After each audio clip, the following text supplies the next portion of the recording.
High friends, welcome back to चेरीलाज kitchen. आज आपण बघणार आहोत लहानांपासून मोठ्यांना आवडणारा तो म्हणजे पिझ्झा. तर आज आपण बनवणार आहोत चीज बस्ट पिझ्झा, ते पण ईस्ट न वापरता. आणि तसंच आज मी पिझ्झा कढईतच बनवणार आहे. ते चला वेळ न वाया घालवता रेसिपीला स्टार्ट करूया. त्याआधी चॅनेलला सबस्क्राईब केले नसेल तर सबस्क्राईब करा आणि बेल आयकॉनला क्लिक करायला विसरू नका. पिझ्झा बनवण्यासाठी आपल्याला लागणार आहे मैदा. तर मी इकडे 1 आणि अर्धा कप म्हणजे 1.5 कप एवढा मैदा घेतला आहे. जर तुम्ही मैदा नसेल खात जास्त तर तुम्ही इकडे अर्धा कप गव्हाचे पीठही वापरू शकता. त्यातच ॲड करूया अर्धा चमचा बेकिंग पावडर, पाव चमचा बेकिंग सोडा, चवीनुसार मीठ आणि 1 चमचा पिठी साखर.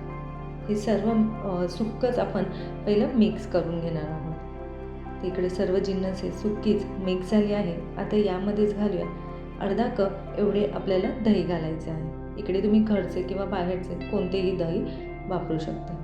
आणि हे आता आपण पीठ मळून घेऊया.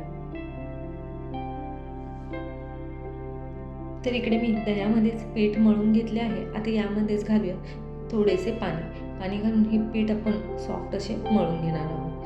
तर मी इकडे गरम पाणी घेतले आहे. गरम म्हणजे एकदम कोमट पाणी घेतले आहे. या कोमट पाण्यानेच आपल्याला पीठ मळून घ्यायचं आहे. जेवढे आपण पीठ मळून घेऊ तेवढं आपले पिझ्झाची रोटी एकदम सॉफ्ट बनेल.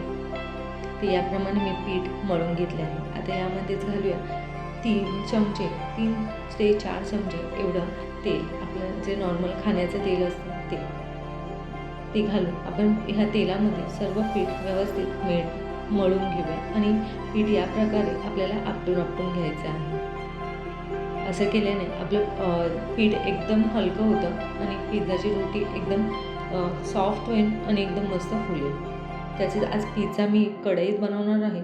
त्यासाठी कढई प्रीहीट करून घेते. तर मी कढईमध्ये मीठ घेतले आहे आणि हे मीठ घालून 10 मिनटं कढई प्रीहीटला ठेवणार आहे. मी इकडे जाडे मीठ घेतले आहे. तुम्ही बारीक मिठाचा वापर केला तरी चालेल. तसेच आपण पिझ्झावरती काही व्हेजिटेबल्स ॲड करणार आहोत. तर व्हेजिटेबल्समध्ये मी 3 प्रकारच्या सिमला मिरची घेतल्या आहे, कॉर्न बॉईल करून घेतले आहे, कांदा घेतला आहे आणि टॅमॅटो.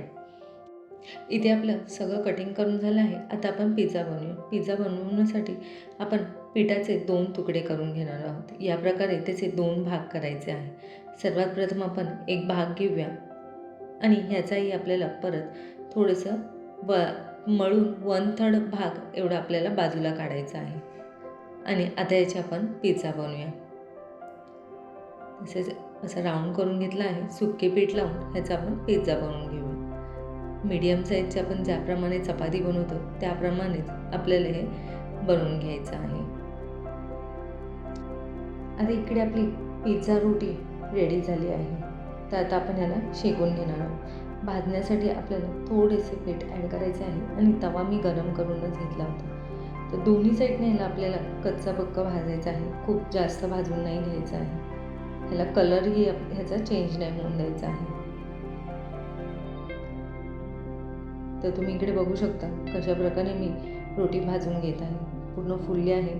आता आपण काढून घेऊ.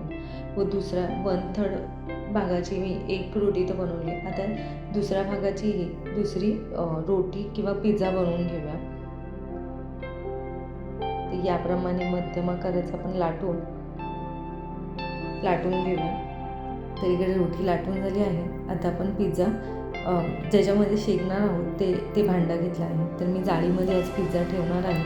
त्यासाठी मी जाळीच्या साईजचाच बटर पेपर कापून घेतला आहे. आणि याप्रमाणेच आपण स्टार्टिंगलाच पीठ याच्यामध्ये ॲड करणार आहे.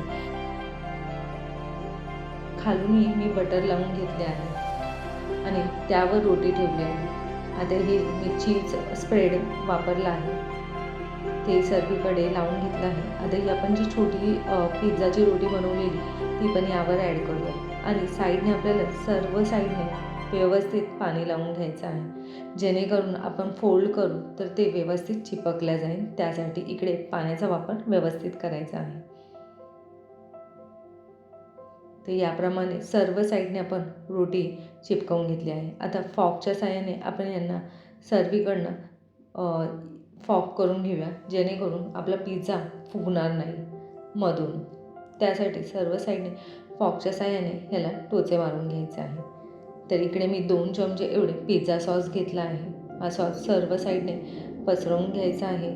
आता यावरच आपण मोझरेला चीज ॲड करूया. चीजचे प्रमाण तुम्ही कमी जास्त ठेवू शकता. तसेच जर तुमच्याकडे ही जाळी नसेल तर तुम्ही पिझ्झाची डिश किंवा आपली नॉर्मल डिश असते त्या डिशमध्येही हा पिझ्झा बेक करू शकता. खाली बटर पेपर लावायचा आहे. बटर पेपरला खालनं व साईडने दोन्ही साईडने बटर लावून घ्यायचे आहे आणि आवडीनुसार तुम्ही व्हेजिटेबल्स ॲड करू शकता. आता आपण हा पिझ्झा बेक करायला ठेवूया. बेक करायला मी इकडे 15 ते 20 मिनटं मीडियम टू लो गॅसवर ठेवणार आहे. इकडे माझी व्हिडिओ स्किप झाली त्यामुळं मी तुम्हाला दाखवू शकत नाही आहे. तर इकडे आपला पिझ्झा रेडी झाला आहे आणि हा मी कटही करून तुम्हाला दाखवते. किती मस्त झाला आहे आणि खूप क्रिस्पी झाला आहे. तसेच रेसिपी आवडल्यास नक्की लाईक करा, शेअर करा अँड कमेंट करा.